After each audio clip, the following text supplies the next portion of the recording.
Tough one against East Tennessee State, but hopefully good things ahead with a game coming up at Colorado State on Saturday. Great to be with you. I'm Kevin Ingram. This is Commodore Hour, and this is the Vanderbilt Sports Network from Learfield.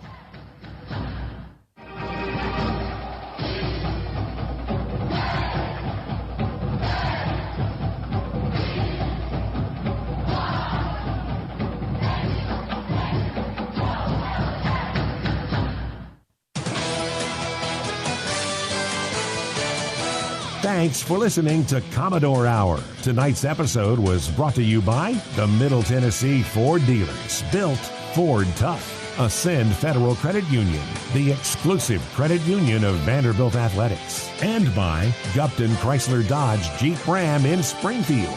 The preceding has been a Learfield presentation of the Vanderbilt Sports Network.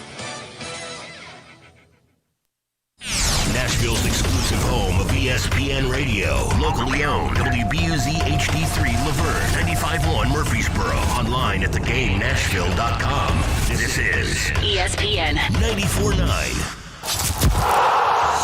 It's time to go behind the scenes with the boys in gold. This is NSC Backstage, presented by Camarina Tequila.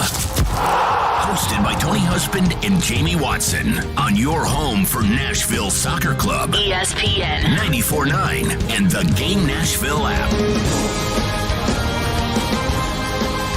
And it is a very good evening to you from Tony Husband. Just Tony this week. And a very happy Labor Day holiday to you all across Middle Tennessee.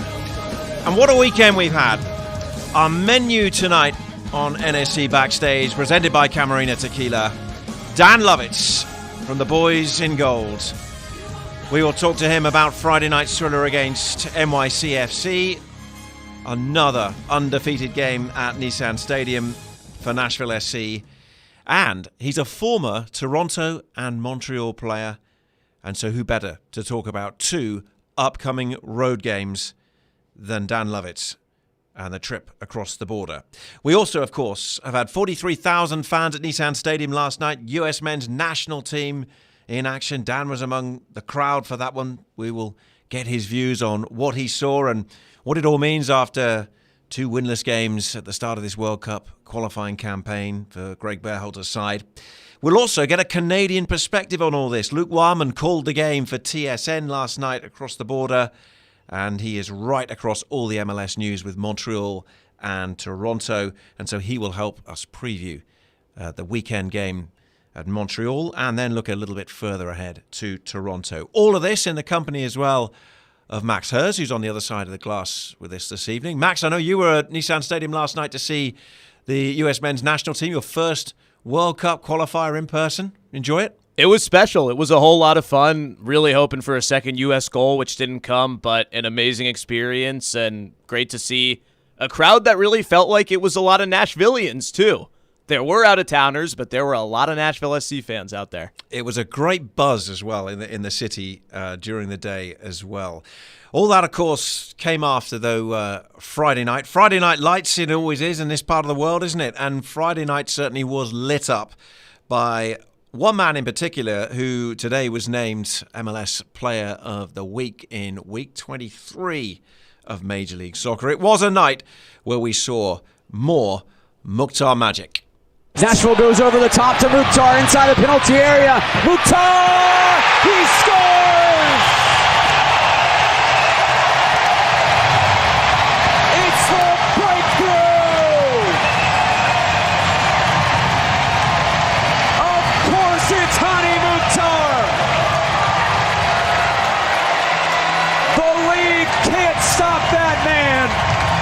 And Nashville leads 1-0.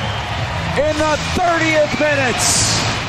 Boom, 1-0 up after a difficult first half hour against an NYCFC side who arrived in a very confident frame of mind and played some good football in that first half hour. But it just goes to show the resilience and the strength that Nashville SC have at home. It was a superb pass from Dax McCarty to pick out Hani Mukhtar, and then you kind of had no doubt he was going to finish. And then momentum really kept swinging. Only 120 seconds separated the first 2 goals. And, well, Daniel Rios was on target, or certainly in the right place to set up the second within 120 seconds of that first one we just heard. Nashville's buzzing. It's Hani Mukhtar, 30 yards from goal. Lays it right side. Rio scores! 2-0!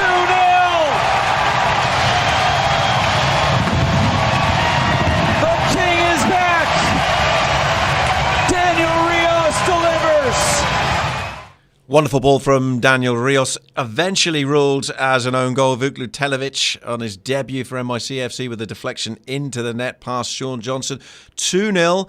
Then there would be the drama, of course, of 2 red cards before half-time. So the second half, both sides playing with 10 men, as Maxi Morales and Dax McCarty saw red towards the end of that first period. But Nashville would wrap things up and comfortably set themselves up for another home win, their 8th of the campaign, and they would do so through a combination of Sapong and guess who? It's Hani. Castellanos has the ball taken off of his foot, and here comes Hani Mukhtar and CJ Sapong barreling down in the final third. Pushes forward to Mukhtar. He scores!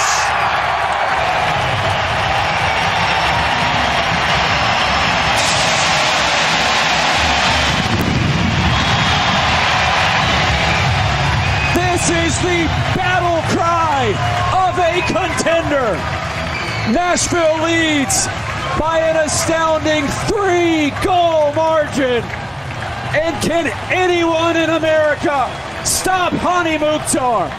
My goodness, this club is a problem.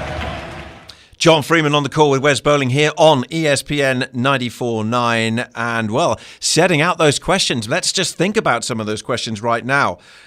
Is America watching this team in Music City? I think they most definitely are now. Is there a little bit of a perception change? A lot was made in the early weeks. Well, Nashville are going to score goals and win games, but they're playing mainly at home. And yes, they've had that home-heavy schedule, but they are more often than not now winning in that home-heavy schedule. And they are up to 38 points. Only Orlando level with them on 34 points. They're only ahead of them by virtue of one more victory. And then New England, of course, the runaway leaders up there on 52 points in the Eastern Conference. So, just what about this team? Where are this team? Are they raising the bar somewhat? A few weeks ago, I think we probably looked at this team and thought, let's try and get up around that 45-point kind of mark. Well, I think they can probably revise up from that. They're only 7 points off that now, and they have 12 games to go in Season 2 here in Major League Soccer. They're 15 unbeaten, including playoff game last year, at home. Only New England in all of MLS have actually won more home games this season with their 9 victories up at Gillette Stadium. So 12 games to go. Now in the last 12 games, 7 of which have been at home, granted, Nashville have taken 23 points. Look at the way they've responded as well since the disappointing last-minute defeat at Miami. Bounced back so strongly with 3 wins and a draw since. The next 4 games are on the road. But these next 4, I think, offer a big opportunity to really try and add to that points total. Montreal this weekend, that is not an easy game. They're 6th in the table. Then it's Toronto, they're bottom. Then it's Miami, they're 10th. Then it's Chicago, they're 11th. Now, how much do you read into standings at this point of the season? Teams are starting to get a bit desperate for points. Miami are a much better team probably right now than 10th suggests. They are still paying the price for a pretty awful first half of the season. Chicago showing signs from time to time of getting a bit better. Toronto building for the future, let's face it. Those next 4, though, big games. Because following that, the next 4, Orlando, who are 2nd, that's at home at Nissan Stadium. NYCFC on the road, they're 4th. DC United on the road, they're 7th. And then home to the MLS Cup champions, Columbus, who are currently 8th. But again, one of those kind of teams, by the time that game comes around, don't necessarily be fooled. They are going to be fighting to make sure they get in the postseason and have a chance to defend their crown. So what about points? What do you need if you're thinking about playoffs? And I had a little look at this earlier on today. So You want to get a home playoff game. You want to finish top 4. 4th place, 2016 in Major League Soccer, 34-game season, 46 points got you there. In 2017, 55 points was needed by Atlanta to make it into 4th. 2018, it was 51, DC United on that occasion. 2019, 50 points got Toronto there. So you could be looking as few as 8 points that Nashville may need to get a top 4 place, or you could be looking at as many as 17 if you have a statistical anomaly, a little bit like that Atlanta year. What I would say when I've looked at this, and I've been very conservative, Max, on this, as I went through the remaining games, when you consider this is a Nashville side that's only lost 2 games all season, but they are going to play a road-heavy schedule going on now. You don't know, there may be injuries. Bound to be a dip in form here and there. They're going to go to places where teams in the standings, they may be low, but of course, they might be fighting for other things. Coaches fighting for their jobs, players fighting for their jobs into next season. But I reckon that getting over that 50-point mark is very much on for this team now. 52, 53 points. You could put a margin of error on there. But really what we're looking at is this team has got a great shot at a home playoff game. They've got a really, really great shot at it. And as much as this is a new team, and there's a lot of people looking at next season, new stadium, things are going to be exciting. Soccer's really going to continue to grow in Music City. Hey, look, savor this team that is playing right now. I mean, and you've seen some of the games and called some of the games recently as well. This is a team in a very good place, isn't it?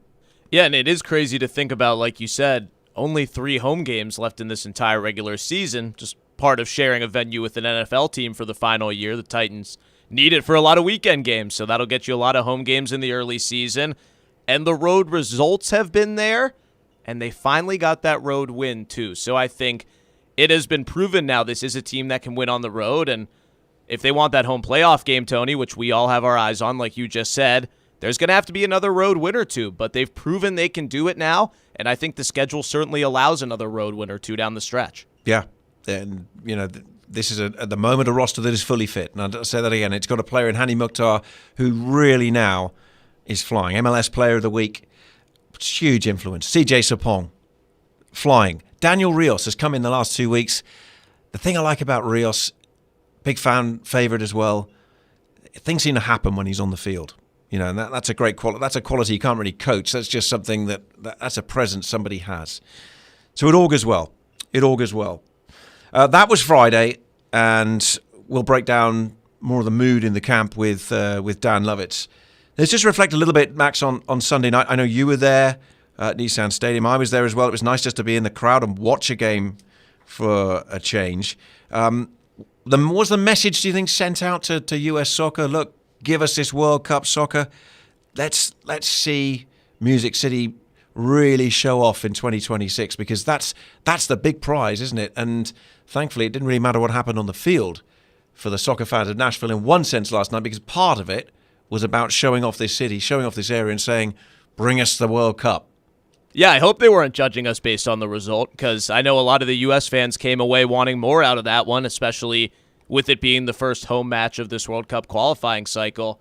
But I think the message was sent. Nashville can pack a stadium, and whether they look at Nissan Stadium for the World Cup or they look at the new Nashville SC Stadium, I think Nashville has shown not only do they have that steady core of fans that has been at every Nashville SC game since USL, loves the team, follows every move, but there is a group of fans locally and regionally that loves the sport, and the fact that there's a club team at the highest level of North American soccer here has roped even more people into that, and I think there are a lot of people in the crowd who, like me, had never been to a match of that caliber before just because it hadn't existed in a city where they'd lived. So even if the knock on Nashville is it's a newer soccer fan base compared to some of the cities we may be competing with in the U.S. and Canada, I think we make up for that gap in plenty of other ways. Yeah.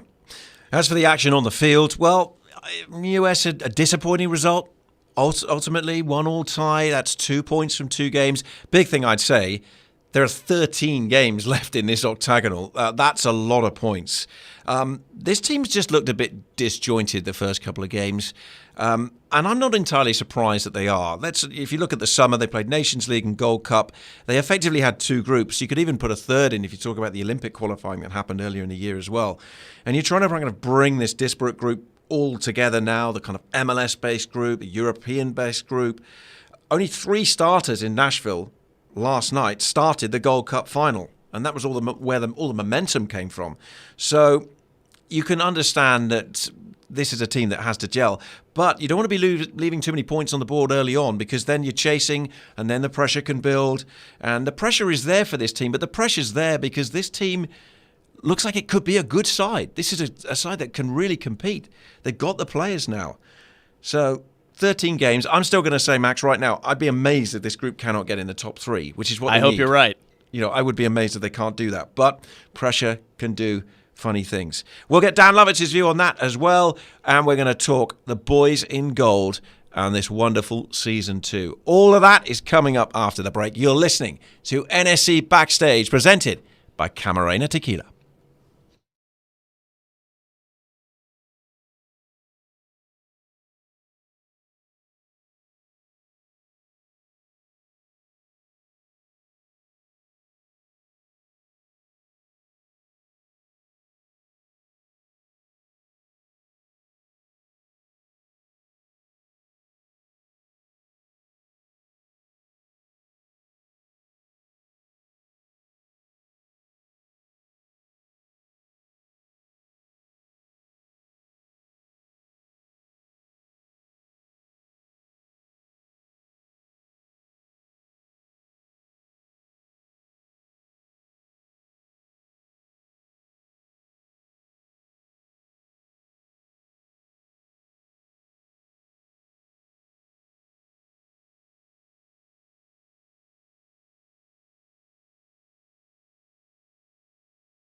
And welcome back, NSC Backstage. Tony Husband with you. We are presented by Camarena Tequila.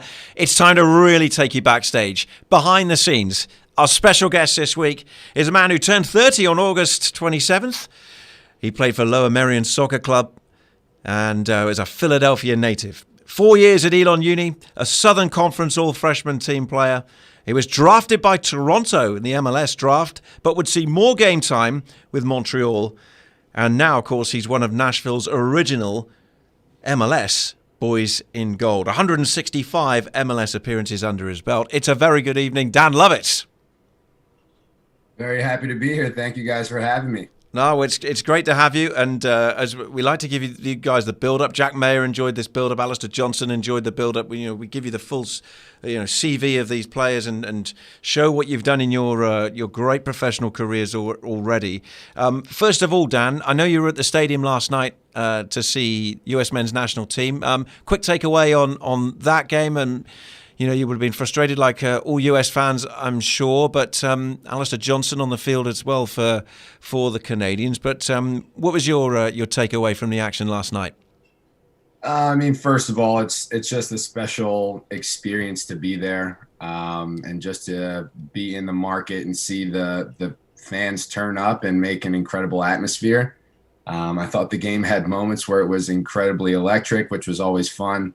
Not enough, frankly. I thought, the game was a little bit frustrating, as you mentioned, but I do appreciate what the team is trying to do. Knowing a lot of guys on both sides of the ball there, it's interesting to see how each team is approaching this process in a cycle that's seen a lot of turnover, a lot of changes for each side. So it was always going to be a little bit of a feeling out period between the two for sure.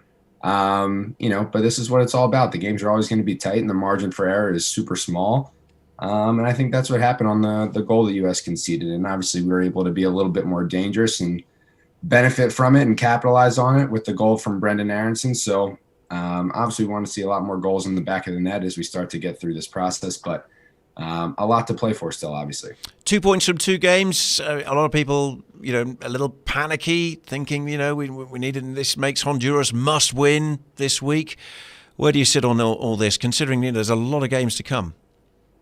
Yeah, for sure. I think the pressure is something that's warranted. It's something that I know everybody within the program and U.S. Soccer welcomes, and they ingrain into what they do every day, and that's how they go about their business, and they welcome it. It's something that they're aware of. I'm sure it adds a little bit of an added element, and I think it's a little early, like you said, maybe to be looking at this Honduras game as a must-win.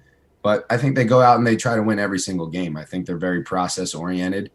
And, of course, the results matter. It's what really counts at the end of the day. But they're not going to throw the baby out with the bathwater, so to speak, when it comes to how they approach each of these games. And they've got a lot of great players. They've got a lot of great coaches. And, they've got all the tools to be successful. And it's going to be very exciting once it really starts to click in a way that everyone can get consistently excited for, and it starts to be reflected in the results. So, I'm not saying there's a lot of progress that needs to be made. I think we're there. It's just about tightening the screws a little bit and finding ways to win games.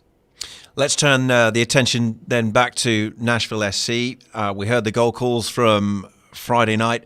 Another fantastic result, a great win against a rival team right up there with you in NYCFC, a team that was on a hot streak as well, been very strong, particularly in their own home games this season. I mean, are you playing right now in just about the most confident team that you think you've played in Major League Soccer? Oh man, that's a tough question to say. I think my personal experience back in the 2016 year with Toronto, I thought we were incredibly confident, and that was sort of a strange year. We started the first 10 games on the road and sort of found out a lot about ourselves as the stadium was getting built, and we ended up hosting MLS Cup at the end. Didn't win it, but that was a team that was extremely different in a lot of different ways from what this Nashville team represents and what we're about. All good ways, all different ways. But, it's like you mentioned, it's just a great experience to be able to play at home against a team that's right next to you in the standings in the conference. And we call those 6-point games. It's a 6-point swing with the implications of what it does in the table. Being able to keep them behind us and continue to move forward is always an opportunity that we love. And I think, we talk about it a lot this year, and especially last year. That's one interesting caveat of the COVID schedule, if you want to call it that, and how traditionally you see a lot more out-of-conference teams and what those games mean in your schedule. But, having so many Eastern Conference opponents this year makes every game that much more exciting and important. And it's kind of setting up, rivalries along the way, isn't it? And that's, I suppose, why I went with the word confident, because I didn't want to say you're playing necessarily with your best team yet, because you've been with a Toronto side that's gone, almost all the way. But talk to me a little bit about, the confidence in a group, because, you're working, you do physical exercise out there on the field, but sometimes the mental side is what's important, and the confidence you must have, particularly playing at home. It must be immense now within this group, isn't it?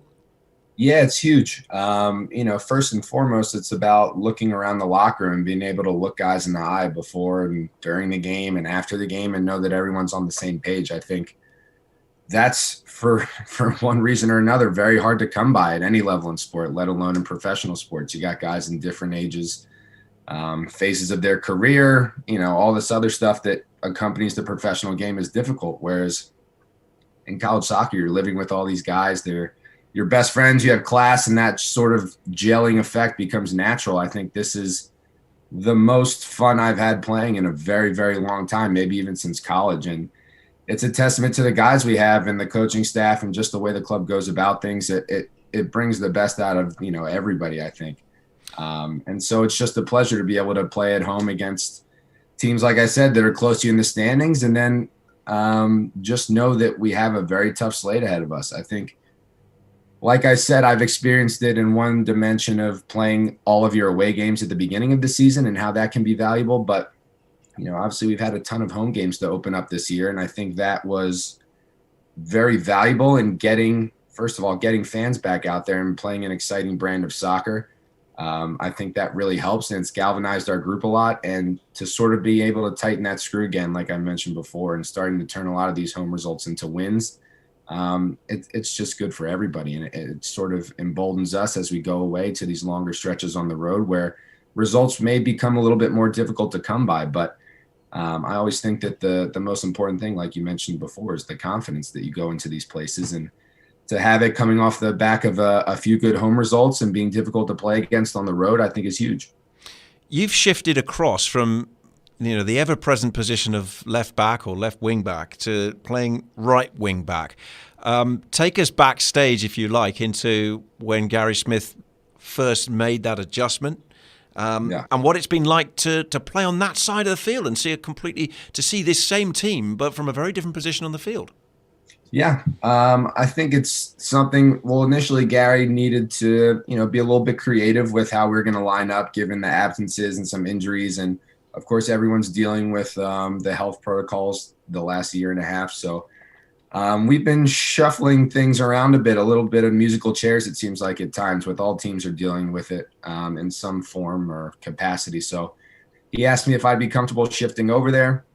I told him I would definitely be, but it's very interesting. I played a lot of my youth career on the right side. We played with inverted wingers, and I was predominantly a winger the majority of my youth career in college. So it definitely came naturally to me. It's something that I thoroughly enjoy. It's always nice to get a different perspective on the game and to be able to come inside on my left foot and try to find different connections from different angles with the guys I'm playing with. I think it's very exciting. But obviously it's been cool to get a few reps at it and start to, finer tune parts of my game that maybe I haven't seen in a long time. So I've loved that. Honestly, it's been very exciting, very fun for me, but that's only a luxury I have because Taylor Washington does such an amazing job on the left. I think that is the key to it. I don't think Gary or the staff would feel any kind of confident moving guys around if they didn't feel like the people moving into these spots could get the job done. And I think it's just another special element of our group. We have a lot of guys that, maybe other MLS teams may not have taken a chance on. And we just knew that these guys are going to get the job done and they're going to add a lot of value in all facets of the game and in the locker room. And so when you have guys like that step on, Matt LaGrasse also had a week off and he came in and helped us seal the game out at the end. And Brian Anunga was fantastic and is able to step in there and do his job incredibly well whenever he plays. And that's very hard to come by in sports, to have those guys mentally ready to play. And we have a whole lot of them here, which makes everyone else's job incredibly easy. And what's the mindset for you when, you talked there about, the temptation and at times the right move will be to come inside on your left. But also if you had to change the mindset as well, that sometimes you can almost kind of open those shoulders and you're heading off down the right, and play on the weaker foot if you like. What's it been like for you to kind of, play on that side of the field like that and make those decisions? I think it's great. Not to get too bogged down in the details, but I always think, if you're a professional player, you should try to make sure you're proficient with each one of your feet. So you only have two, you don't have 6 or 7. So you could probably figure out a way to make one or both of them hopefully serviceable. So in the event that I do go down the line with my right, I can usually get the ball into a dangerous spot and not kick it out of bounds. Of course, I'm sure I'll kick it out of bounds the next time I do it, but it's set you up for it there. Great. Yeah. It's great. Yeah, exactly. It's great. Honestly, I really enjoy it. I think the game is a game of opposites, and you go inside one time, the next time you got to go outside. And it's something I picked up as a winger. You got to mix your game up. You got to make the guy defending you respect both sides of your game and how you can attack them. So it's something we work on all the time. Steve Guppy, assistant coach, always talks to the wingers about it, and I'm always obviously listening as I'm doing my defensive work with Gary. So it holds true. It holds a lot of water, and it's something that like I said, I'm really excited to get a lot of reps at and have some continuity at again and sort of reestablish, finer tune those areas in my game and help us score goals. But frankly, the guys up top don't need a lot of help at the moment. So it's given me a little bit of time to get acclimated and get back up to speed for sure. Yeah, you talked about the guys up front scoring goals. I mean, CJ Sapong is someone that, followers of this league have watched for years. Hani Mukhtar is somebody who's in year 2. And, I mean, this is his kind of breakout year, isn't it? I mean, what has it been like to watch the evolution, if you like, of Hani Mukhtar and to see some of the things he's producing for this team? It's incredible, but, internally, none of us really bat an eye because we spend time with him every day and we get to see what he's capable of. But I think the conundrum or sort of the most consistent difficulty with guys of that nature, not to lump him in with this general category, but he fits within it, is, these big DP or highly paid players that come in from foreign markets and different leagues that have to try to adjust to MLS. It's so hard. And I think a lot of it depends on what type of guy you have, what kind of character you have. And to see a guy that came in last year amidst the most difficult year in the history of sports to start to get acclimated to a new setting and to have all this stuff go wrong and for it to be so strange, for him to be consistently working hard and putting his head down and not complaining and getting through the work, it's amazing because a lot of guys have the talent and sort of let themselves get sidetracked by way less intense or significant factors like COVID or what last season represented. So for him to be able to come in this year and start fresh, start in shape, he was very fit coming in this year. We knew he was going to be a different animal, but someone we knew was going to be very valuable to us. So to see him firing on all cylinders is amazing. We thoroughly enjoy it, but it's not surprising to us. We know what he's capable of. And, just as you log more minutes with these guys, you start to figure out where they like the ball and where they're producing the most. And those little things add a little bit of an edge, and it's hard to quantify or really pick up on, but it's just little pieces of the game that he's making our lives incredibly easy from a defending standpoint. He works hard on that side of the ball as well. And we just have to try to make sure we find him in good spots and let him do what he has to do. You're listening to Dan Lovitz, our special guest on NSC Backstage, presented by Camarena Tequila. We're going to take a short break, and then after that, we're going to dive a little bit more into Dan's soccer upbringing, talk a little bit of Philly, a little bit of college, and also, of course, look ahead to the remaining games and this big month for Nashville SC in Major League Soccer. So we will see you on the other side of this break.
And welcome back, part 3, NSC Backstage, presented by Camarena Tequila. This is Tony Husband in the chair tonight, and our special guest, Nashville SC defender, Dan Lovitz.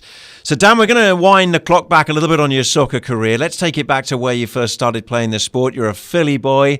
Tell me about growing up playing soccer, and a little bit as well about, ironically, in a week where the US are going to be playing Honduras, the kind of influence a certain Honduran coach had on your early soccer days. Oh yeah, that's good research right there. He's going to be delighted to hear that. Yeah, so I think I had a pretty typical upbringing with soccer. Started playing when I was 4. First organized sport, very exciting. And then soccer was always my first love, and I followed that into the travel soccer landscape. I was playing a year up in my township until I reconnected with an old friend actually when I was 10, who was playing for a more competitive club team that was at my age level, with this coach, Miguel Nuila, in downtown Philly. We were sourcing kids from all over the tri-state area at a very young age, and it was just a really exciting time to be part of soccer in a very talent-rich area. Jersey, New York, Philly. There were a lot of guys that were very good, even at a young age. But the most amazing part for me was that this is sort of hard to come by now with the academies developing, and they are amazing in their own right and capacity. But I was able to play with this team from when I was 10 until I was 21 with probably 75 to 80% of the same guys on the team. That's a really special experience to have, especially for me. I have no brothers or sisters, so I have like 17, 18 other brothers that I grew up with. Basically, seeing them 3 times a week for practice for 11 years is pretty amazing. And we were incredibly competitive. We were ranked nationally all the time. We won multiple state cups, regionals, all that stuff. And I think the most exciting part about it, and what I'm most proud of, is that the sport was really recruiting a lot of just enormous athletes to play soccer. And we had a coach that was incredibly progressive and creative in how he approached the game. And we had a lot of short technicians, a lot of diverse kids from all over the place, Japanese guys, African guys, Colombian guys. It was just a melting pot of all different, approaches to the game and a lot of different talent sets. And we always felt like we were playing these, robotic teams, and it was so fun to just dismantle them with these creative formations and a lot of guys that were so much higher on the technically gifted scale than other players we were playing against. So, I'm very grateful for the way I was taught the game and the way I was able to go about it and just express myself and not get bogged down in tactics so much and just have fun every practice, which I was able to do. We had a lot of guys go D1. I didn't think I was going to go D1. I got drafted what I felt like was on a whim. I got picked up by Elon University. That was D1 at the time. I was touring mostly D3 schools in upstate New York, honestly. So that came out of left field. I was very excited for that. Saw Duke, Wake Forest, UNC, Virginia Tech on our schedule, and those were powerhouse schools that, I wanted to be able to test myself against. So it was an amazing experience. I was very lucky to play for Darren Powell and Chris Little at Elon University for 4 years. And, it's cool. I'm proud of that as well. I don't think that is afforded to guys in the college game anymore. I did 4 years and was incredibly lucky to get my degree and then go take a stab at the professional game, which is, things are obviously operating a little bit differently now, but it's cool to be able to have that experience under my belt. And I think it served me well as I progressed as a pro. And you rolled right into your time at Elon University there. And actually, we had a question from Leah Wynn about how you reflect on that college soccer experience. And clearly, it played a big part in your development. You would then go into Major League Soccer and play for both the Canadian clubs. Tell me a little bit about the kind of major influences on you, the kind of the key players perhaps who passed on some wisdom to you during your time with both Montreal and, of course, Toronto. Yeah, I mean, I tell the young guys all the time, and I tell people all the time, I've been incredibly lucky and blessed with being in the locker room and sharing the field with some of the best role models I could have possibly had. The one that jumps out at me right away is Stephen Caldwell. He was the captain of Toronto FC when I showed up. And the locker room was great. We had a lot of great American guys that had kind of been around the league a little bit. Michael Bradley, that was his first year. Dwayne DiRosario came back. Jermaine Defoe was there. Julio Cesar was our goalie. And I was just this kid from Elon. I couldn't believe what was going on. And everything was, very, very straightforward for me. And I was treated incredibly fairly, incredibly well. Ryan Nelson was the coach at the time. And I had originally been loaned to Wilmington Hammerheads, which is our affiliate in the USL. I was coming off knee surgery after my senior year in college, and I came back. And he just told me, look, we're happy to have you. You're here because we need numbers, not because you've been lighting the field on fire for Wilmington. But look, if you do well, we'll keep you around. Otherwise, we'll send you back. And that was as clear as it needed to be. And so that really sort of set things out for me. And there was no reading between the lines, nothing. It was just explicit. And I think that was incredibly valuable to me. And guys like Stevie Caldwell were, the guys that would put your arm around you and be there for you, but would also slap the water bottle out of your hand if you didn't defend in the small sided. So that happened a few times, and that kind of gives you a wake up call. So that was incredible. I was very, very lucky to share the field with those guys. And of course, Michael Bradley is the epitome of professionalism and a guy that, I respect the absolute hell out of. So sharing the field with him is, a very special experience. And I am incredibly lucky to have done it for such a long period of time there. And then Montreal was a little bit of a different animal. There was definitely a different culture on the team and how things were being done. And there's a lot of turnover with coaching staffs. I think that made it a little bit difficult at times, but I played with Nacho Piatti, who is maybe, in my opinion, one of the most underrated players in MLS history. And this guy was the most humble, most loving, caring guy of all time. And he couldn't speak English, but he, had a way of letting guys know that he cared about them, and he would work hard on the field for them. It's very rare to see guys that talented work their butts off the way he did. And that made a major impression on me.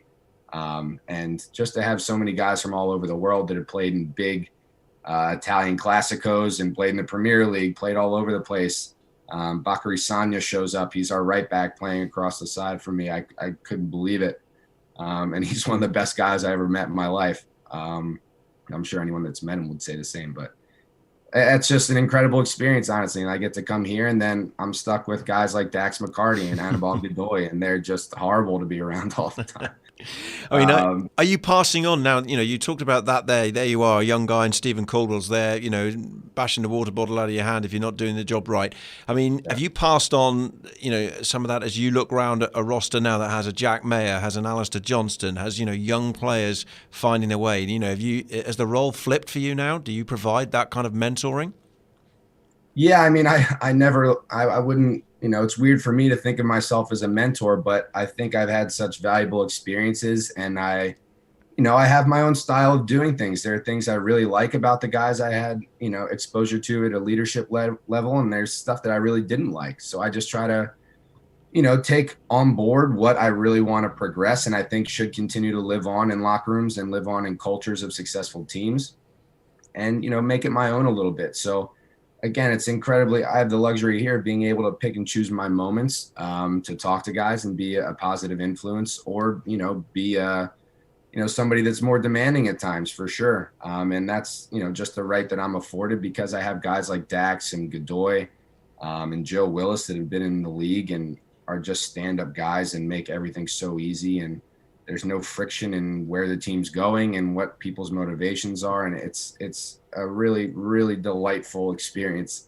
Like I said before, it's so hard to come by in professional sports.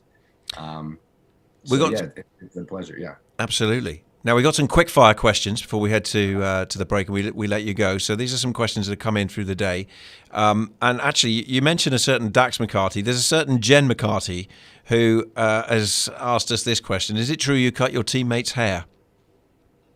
I do. And who are there any particular regular customers? I don't know if I should out them, but I'll keep my clientele list. private because they pay me handsomely, and I don't want the price to shoot down if there's more people involved. So, But you're handy with a pair of clippers, then, basically. I'm handy with it. This is one of the skills I took up during the pandemic last year. The guitar didn't stick, but the clippers found a way to stay in my my repertoire. All right. Well, Jen McCarthy asking, I noticed Dax has had a pretty, ferocious cut at the back there. Looks like a grade 1. So, whether that was you or not, we will have to, guess and wonder. Dominic Rush says, are you ready for the new stadium next season? How do you feel about that? Yeah, I couldn't be more ready. I'm chomping at the bit. I think everyone is. It's incredible just to see, we get glimpses of the progress that's being made, and knowing the area and how accessible it's going to be, and it's going to be one of the best places in the league to play, hands down. It's going to be a no-brainer, and just being able to make the atmosphere a little bit more intimate and sort of amplify all the stuff we have going on at Nissan and all that energy and all the noise. I think most importantly, we love it that it's going to be our home, but more importantly, the fans are going to have somewhere that they can really identify with, and we're going to make it a very special and very difficult place to play. CG Vesta says, what's your favorite part about living in Nashville? Oh, living in Nashville. There's a million things. The food, the weather. I like how close everything is together. It seems like you can get in the car 10 minutes downtown. You can be anywhere. You can be 12 South. You can be in the Nations. You can be in East Nashville. That's amazing. It's an incredibly dog-friendly city. I have a dog this year. So that's been amazing and nice sort of routine to get into after training and on days off. It's a very dog-friendly city, which is always great. But in general, the people are amazing. I love the South. I went to school in Elon, which is still considered the South, even in North Carolina. So people are incredibly nice and welcoming, and it's just a pleasant place to be. Absolutely, yeah, I would second that. We're going to let you go, but obviously not before we just have a final word about the upcoming schedule. 4 games away now, 2 of them in Canada, 2 against former clubs. What are your hopes and expectations as you go into? Obviously, this is a different run now, different phase of the season. Things are going to be tight and difficult, but you go into them in a great frame of mind, I would imagine. Yeah, for sure. I don't think you can ask for much more, honestly, in terms of confidence, like we spoke of earlier. We're playing against, 2 Canadian clubs that are, experiencing a lot of changes, a lot of turnover, a lot of new direction within the last few years, and, some more recently than others. And I think more importantly than anything, it's just about staying focused on ourselves, being invested in the process that we have. I think we can approach every game like we're going to win it. We obviously are realistic, and we know that home games are a little bit easier to manage than away games, but I think it's a great timing for us to be able to be exposed to this sort of slate of away games and not have as many home games, because you come to value them. They become more exciting towards the end of the season when, we want to be racing for the supporter shield. We want to be at the top of the Eastern Conference, and we're better to do that than a few selected home games at the end. So we embrace the grind. We know what this is going to be like. We have a great team to get it done. And the guys are super excited for it. It's going to be a new look, and it'll be a very telling and important part of our season. Dan, been super chatting to you. Thank you for giving up your time to talk to us tonight on NSC Backstage. Of course. Thank you for having me. No problem. There we go. Dan Lovitz, Nashville SC defender. And after this break, we will check in on the Canadian view with Luke Wildman.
Final part of the show, Tony Husband with you tonight. NSC Backstage, presented by Camarina Tequila.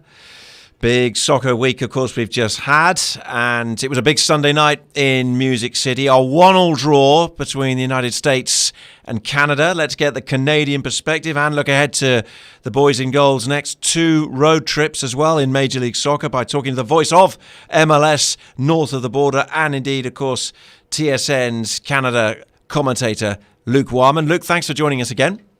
Hey, Tony, good to be with you. Nice to have you. So takeaways from last night. I mean, there's been a lot of comments on this side of the border, I would say, today about the kind of defensive block that John Herdman's Canada side went into last night. But I would imagine the point at Nissan Stadium has been very well received in Canada today. Absolutely. And I think when you consider what has happened in the past in terms of the rivalry being a little one-sided when the United States have played Canada, over the last couple of years, the games have been competitive on the whole. The Gold Cup was a 1-0 loss for Canada. Canada beat the U.S. for the first time since 1985 at BMO Field in the Nations League back just before the pandemic began. So that gap has been closing. And I think the way that John Herdman actually planned things out last night and went into the game with the changes in personnel and the depth on the bench, being able to rest the likes of Buchanan and also Jonathan David and then bring them on late into the game. I think Canada were left feeling in the end that the opportunities had been there despite the fact they were heavily outpossessed. To maybe have even got 3 points and come away and won that game last night. So maybe a little disappointed that after the first 2 games of this qualifying period, 1-1 draw at home against Honduras, followed by a draw against the US, they only have the 2 points. But there's a lot of excitement here for what is expected to be a golden generation with the likes of Alphonso Davies and Jonathan David. And I just think that John Herdman went into that game with a specific mindset in terms of how he wanted to play to get a result and also to manage his squad over the course of these 3 games, especially with the game coming up at home to El Salvador on Wednesday. He knows the importance of these home games at BMO Field, being able to take points from those games. So to come away from the US with a point in Nashville was a really good result. But I think a little disappointed in the US and the fact that they really weren't able to create enough in terms of danger going forward to trouble Canada a little bit more. Yeah, I sense watching the US and having watched the game in El Salvador last week, at the moment, it's coming down to just a hesitancy in their side. And when the decision is when the ball should go forward, it's going sideways. When it should go sideways, it's going backward. They just look a little disjointed. And again, like you just say there with the Canadians, a kind of golden generation. This is a big US group coming through, and you just sense at times those kind of expectations are weighing on them a little, and they don't look the most cohesive side out there. And I mean, what was your take as you called the game? I mean, you talked a little bit about perhaps actually Canada could have taken this. And I felt that actually coming away from the game, just somebody makes a gamble, gets into that 6-yard box. There's 2 very inviting balls that were played right across the face of goal that if somebody gets on the end of, Canada are probably walking away with 3 points. Yeah, and we saw it a little bit differently in terms of the way that Herdman lined up the team with Alphonso Davies playing a little bit further forward than he has done in the past. And that's the dilemma of how do you get the best out of one of the world's best left backs for Bayern Munich, of course, a Champions League winner. But for Canada, they want him also to be creating and going forward and trying to make things happen at that end of the pitch. And it was a wonderful move for the goal that Canada scored to be able to get back into that. And Kyle Larin of Besiktas is in great form, scored 12 goals already this calendar year, all but one of the World Cup qualifying games. And Canada have been going for a while, of course. They've had, right since March, for the first 2 phases of qualifying before getting to this stage, for the first time since late 90s, qualifying for the France 98 World Cup. They've never been in this final stage of qualifying. So I don't think... certainly the pressure isn't on Canada in terms of those expectations of getting to the World Cup like it is on the United States. And we talked on the broadcast last night about the fact that the pressure is more on Greg Berhalter's team because they didn't make it last time as well, that 1 or 2 missteps early on in this campaign is really going to, they're going to start feeling it on their shoulders. Whereas I think, yes, Canada are in a position now where they have the players that people expect to be able to perform. And you take away US and Mexico, and they should be roundabout fighting for that 3rd or 4th place in this group, judging by who Canada has available.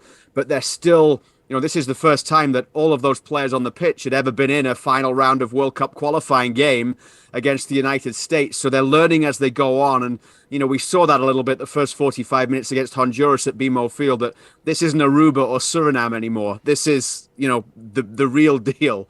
Took them a little while to get into that, but I think everyone's proud of the performance they put in. And a lot of people unhappy with the comments made by Brendan Aronson after the game last night about the fact that, Canada didn't come to play. Canada came just to defend. And, one is, if that was the way they played, then they're allowed to do that. Whatever they think is the best way to get the points, find a way to break them down. But I also think it's a little harsh on how they actually did approach the game, and the transition is so important for Canada with the pace of Buchanan, the New England Revs player who's had a great season, and Alphonso Davies and the abilities that they've got. I think it was a game plan that worked to perfection. Could have backfired on John Herdman. And that's the other thing about the US. They didn't test, I think, enough a back line that had just been put together for this game. Daniil Henry, Scott Kennedy at the back, and Sam Adekubi, who hasn't played a big game for a while for Canada. They changed 3 big pieces at the back there last night, and they just weren't tested enough, I think. And a back line that it now seems Alistair Johnston has become a kind of lock for this team, which just shows his continuing progress. Let's flip it to MLS then.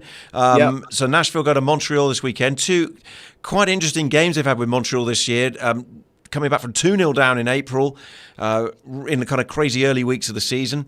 And then they needed a 94th minute equaliser to deny Wilfred Nancy's side from what looked like there was going to be a very good win for them in June. Meeting number 3 then. What are you expecting in Montreal this weekend? Yeah, it's going to be interesting from the perspective of the fact that Montreal right now are on a little bit of a roll, certainly at home, and they've got some decent results on the road as well. So Wilfred Nancy's side has a little bit of confidence. They're without Mason Toye, who has been very impactful for them going forward this season. But they also now have just got Ramel Kyoto back just before the international break. He'd been out injured for a little while with a hamstring issue, came back. I was there in Montreal just before the break when they played Toronto FC. We were calling that game. Montreal with a 3-1 win. Kyoto came in off the bench, scored a goal, hit the ground running. Can be a real difference maker for them between now and the end of the season. Although he's been away on international break, and you always wonder with these players, it's an awful lot for these players to have 3 World Cup qualifying games and then come back straight into a weekend game. So we'll wait and see how those players coming back adjust. And by the way, you mentioned Alistair Johnston. For any Nashville fans who didn't get the chance, and I'm sure that the majority didn't get the chance to see Canada's home game against Honduras, he was the man of the match. He was absolutely outstanding at BMO Field in that position on the right side of that back 3 that John Herdman likes, but also pushing forward a little bit as well. He was brilliant. He really was. Incredible to see him playing on that stage just 2 years ago in a semi-pro league in not too far from BMO Field playing games, and now where he is. But for Montreal, that game against Toronto, Stade Saputo is a really unique atmosphere when they get going at home. And since coming back north of the border in mid-July, they haven't lost a home game there. And they've had some real cracking games as well. 5-4 win against Cincinnati, a 3-2 win against the Red Bulls, where they had a 3 times taken penalty in stoppage time to be able to win that one with 3 different penalty takers and 2 VARs pulling the penalty back when it was missed. So, crazy things can happen. But with Montreal in a playoff position and with a lot of home games coming up between now and the end of the season, it's been a great job Wilfred Nancy's done there, having just been given this job when Thierry Henry walked out on the eve of preseason. And he's getting the best out of some players now, like Victor Wanyama, wonderful career and resume. He's had a much better season this year than last. Samuel Piette is playing a little bit further forward now as well. He's a player who is the heartbeat of that team, scored a goal against Toronto FC because he's getting into more advanced positions. They've got players who can make things happen like Joaquin Torres, who is really tricky with the ball at his feet and will have a run at the defense. And then Georgi Mihailovic, the US player who they pushed the boat out. A lot of money spent on him, $1 million potentially in allocation money to get him in, and he has certainly delivered with the goals and assists that he scored this season. And in our final 20 seconds, they'll then Nashville go to Toronto. Have Toronto given up on this season? What a mess! You only need mess. 10 seconds for this bit, don't you? Yeah. Yes, they have. They say the right things, but really, there's absolutely no chance of a playoff place. They still have a Canadian Championship to play for. They have a game against the Canadian Premier League side on the 22nd, which is just following that Nashville game. That's what they'll go all in on now. They have to try and get something to redeem what has been a horrendous season. All right, interesting. Contrasting fortunes north of the border. Luke, thanks as always for joining us. Luke Warman there from TSN in Canada. And that brings us to the end of our NSC Backstage. Back with you again next week. But from Tony Husband and the rest of the team, and from Max behind the glass, we'll see you soon.